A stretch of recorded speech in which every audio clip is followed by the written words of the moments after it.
Hello दोस्तों, मैं आप सबका दोस्त हिरेंद्र कुमार यादव। आज जिस टॉपिक के ऊपर हम बात करने वाले हैं, उस टॉपिक के ऊपर ना ही तो कोई समझाता है और ना ही इसे पूरी डिटेल से बताता है।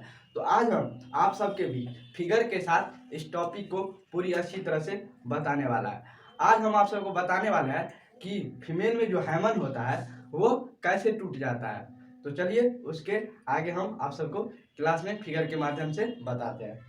तो देखिए, ये जो आप फिगर देख रहे होंगे, ये इधर इधर इस साइड का, तो ये यानी फीमेल का जो है ना, ये फीमेल का बॉडी का पार्ट है।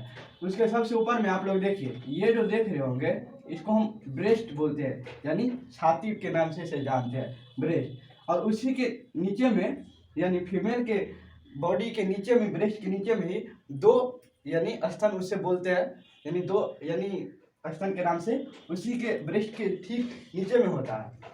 और देखिए, और यहाँ पर देखिए, ये जो आप देख रहे हैं ये क्या है, ये नाभिक हो गया, जिसे आप लोग न्यूक्लियस के भी नाम से जान सकते हैं। जैसे होता है ना ढोडी, इसे हम लोग हिंदी में ढोडी के नाम से जानते हैं, बल्कि बायोलॉजी में इसे नाभिक बोलते हैं।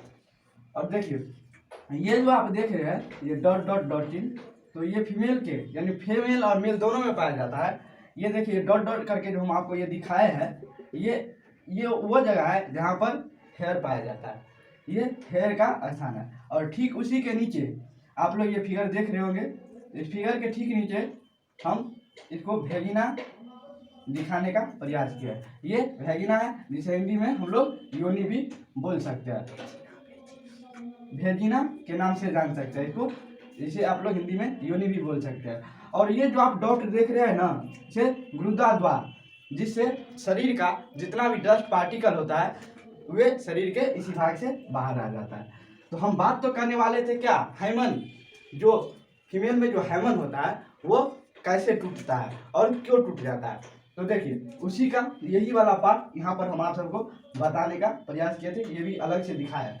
तो देखिए, ये जो है ना, ये जो देखिए सबसे पहले ये भी वेगिना का ही पार्ट है, यानी इसको डिटेल में बताया गया है। ये जो छोटा पार्ट है उसी को डिटेल में बताया है यहाँ पर। देखिए, ये है यूट्रस, जिसे गर्भाशय के नाम से जानते हैं। और इसी यूट्रस में दोनों साइड आप देख रहे होंगे, ये ओवरी, यानी जिसे अंडाशय बोलते हैं। और इसी के देखिए ये दोनों साइड होता है, तो ये दोनों साइड में क्या पाया जाता है, यही दोनों वो साइड है जहाँ पर फीमेल के बॉडी में ओवरी का निर्माण होता है। ओवरी यानी अंडाशय बनता है। तो ये जो बनता है, तो मानिए किसी गर्ल्स या किसी मदर या किसी में फीमेल में, देखिए ये एक यहाँ पर देखिए किसी गर्ल्स या किसी फीमेल या मदर में मानिए अंडाशय बन रहा है, यानी अंडाशय बन रहा है किसी मेल या सॉरी किसी फीमेल में जो अंडाशय बन रहा है वो मानिए 1 तारीख को बन रहा है, 1 से लेकर के 7 तारीख के बीच में ये चालू होता है। तो मानिए उसके बीच में इस टाइम में 1 से 7 तारीख के बीच में उसके अंदर क्या बन रहा है, अंडाशय बन रहा है। और उसी के बाद 7 तारीख से लेकर के 14 तारीख के बीच में अगर वो फीमेल किसी व्यक्ति के साथ अगर रिलेशनशिप में रहता है, तो वो उस टाइम अपना प्रेगनेंसी या गर्भाशय धारण कर सकता है। और दूसरा जो स्टेज आता है 14 से लेकर के 21 तारीख तक, इस टाइम के अंदर भी वो गर्भाशय धारण कर सकता है। तो हम 2 स्टेज बताया, इस टाइम में वो नहीं कर सकता है गर्भाशय, क्यों, 1 तारीख से 7 तारीख के अंदर में नहीं कर सकता है, क्यों, क्योंकि उस टाइम में तो अंडाशय बनने में ही टाइम लग जाता है। और देखिए 7 से लेकर के 14 तारीख में इसलिए बनता है कि मानिए इस साइड लेफ्ट है, तो 7 से 14 तारीख यानी 1 सप्ताह के अंदर में इस साइड अंडाशय बनता है। तो जैसे ही ये 1 सप्ताह के अंदर बन गया, तो ये इसी के रास्ते होते होते यानी बाहर आ जाता है।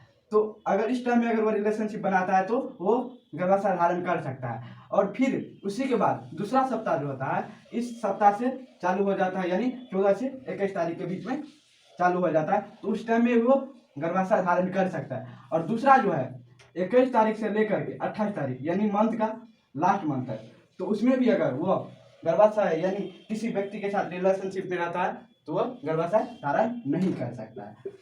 तो हम तो बात करने वाले थे हार्मोन के बारे में, जो वो क्यों टूट जाता है। देखिए दोस्तों, दरअसल होता क्या है, ये जो हार्मोन जो होता है ना, ये जो जब कोई मेल और फीमेल की शादी होती है, तो शादी जो होती है तो उस टाइम में वो बोलती है, उसके मन में गलत विचार आता है जो शादी से पहले ये थी वे थी ऐसे थी। लेकिन नहीं दोस्तों, बायोलॉजी ये नहीं कहता है। बायोलॉजी ये कहता है जो अगर किसी लड़की की शादी अगर 13 साल की उम्र में हो जाता है तो उस टाइम में उसके शरीर में जो हार्मोन होता है, हार्मोन द्वार पत्रिका झिल्ली, वे नहीं टूटी होती है। और वे क्योंकि नॉर्मल होती है, बच्ची होती है, वो उस उम्र में ज़्यादा काम ताम नहीं करती है, इसलिए उसका हार्मोन नहीं टूटता है। तो इसे पहले के ज़माने में ऐसा माना जाता था, जब भी कोई यानी मेल रिलेशनशिप बनाता था तो ब्लीडिंग आता था, सेक्सुअल रिप्रोडक्शन के टाइम में ब्लीडिंग आता था। तो आज के जो कुछ महापुरुष सब है उसी को भ्रम में मानते हुए मानता है अगर हम शादी करते हैं तो अगर उसी में अगर ब्लीडिंग नहीं आता है तो लड़की ऐसा है वैसा है, ये सब गलत बात है, ऐसा नहीं होता है। तो देखिए, अगर किसी लड़की की शादी 20 से लेकर के 21-22 साल की उम्र में होता है तो उस टाइम में उसका जो हार्मोन होता है वो टूट जाता है। वो इसलिए टूट जाता है कि देखिए, अगर वो जोर से साइकिल चलाता है, काम करता है या छत पे चलता उड़ता है, ज़्यादा काम वाम घर का करता है, तो इसी की वजह से उसका हार्मोन और कोशिका द्वार या जिसे हम लोग सील के नाम से जानते हैं वो टूट जाता है। तो देखिए, इसी को हम लोग हार्मोन बोलते हैं, जिसे हम लोग सील के नाम से जानते हैं। इसी के द्वारा देखिए ब्लीडिंग आता है। अगर भगवान सोच समझ करके ये हार्मोन द्वार बनाया है। 13 साल की उम्र की बच्ची में हार्मोन जो होता है वो पूरी तरह से ढका होता है। क्यों? अगर ये ऐसा होता तो 13 साल की जो बच्ची है उसमें इन्फेक्शन वगैरह वगैरह हो जाता है। अगर उतना ही टाइम में ब्लड यानी ब्लीडिंग आना शुरू हो जाता है, जिसे हम लोग MC यानी पीरियड के भी नाम से जानते हैं। इसलिए भगवान ने उन्हें 14-15 साल की उम्र से लेकर के 18-19-22 साल की उम्र तक ये पीरियड आने लगता है। देखिए, 13 साल की उम्र में तो उसका हार्मोन द्वार नहीं टूटा होता है, तो इसलिए उसे ब्लीडिंग आता है। जबकि 18 से लेकर के 20 साल तक की जो लड़की होती है उसका हार्मोन टूट जाता है, क्योंकि वो साइकिल चलाती है, घर का काम काज करती है, अगर वो छत पे चढ़ती है, इसी के वगैरह उसका हार्मोन द्वार टूट जाता है। तो आप लोग उसको निगेटिव में नहीं लीजिएगा। जो अगर शादी हो, रिलेशनशिप बनाइएगा तो उस टाइम में अगर किसी का हार्मोन द्वार टूटा हो तो आप उसको निगेटिविटी में नहीं लीजिएगा। आप लोग ही समझ सकते हैं। अगर कोई बायो के स्टूडेंट हो तो वे भी अच्छी तरह से समझ सकता है जो हार्मोन द्वार क्या होता है और क्यों टूटा हुआ होता है। हाँ, बाल विवाह तो पहले था, इसलिए ब्लीडिंग आता था पहले के टाइम में, तो इसलिए उसको अभी भी उसे मान रहा है, जो कि वो भ्रम था, ऐसा होता नहीं है। तो देखिए, यही वो द्वार है जिसके द्वारा अंदर से यानी ब्लीडिंग आता है, और यही वो हार्मोन द्वार है जिसे लोग शिव के नाम जानते हैं। यही वो पतली कोशिका टूट जाती है। तो देखिए दोस्तों, ये जो सबसे आज के टाइम में मेडिकल में जो सबसे ज़्यादा सर्जरी होता है वो हार्मोन के ही होता है। क्यों ऐसा माना जाता है? जो देखिए, हर एक फीमेल के अंदर हार्मोन द्वार अलग अलग टाइप का होता है। किसी में आधा खुला होता है तो किसी में बंद होता है, या किसी में रहता तो जरूर है, अगर नहीं रहता तो वो जन्म लेता और उसी के टाइम से उसका ब्लीडिंग चालू हो जाता है। लेकिन ऐसा नहीं होता, या तो उसका पूरा कोशिका झिल्ली मजबूत होता है या मोटी परत का होता है, इसलिए वो जल्दी नहीं टूट पाता है। तो कम उम्र के बच्चों में नहीं टूट पाता है, और उसी के बाद उसका शादी वादी हो जाता है, तो उसी के बाद उसका सर्जरी करवाया जाता है, जिससे आज के टाइम में ह्यूमन सर्जरी यानी हार्मोन सर्जरी बहुत ज़्यादा होता है आज के टाइम में। तो उसी के द्वारा हार्मोन सर्जरी के द्वारा ब्लीडिंग पास करवाया जाता है, जिससे वो अपना गर्भाशय धारण यानी कर सकता है। तो दोस्तों, आज के लिए इतना ही। अगर आप लोग को ये टॉपिक अच्छा लगा हो तो शेयर जरूर कीजिएगा।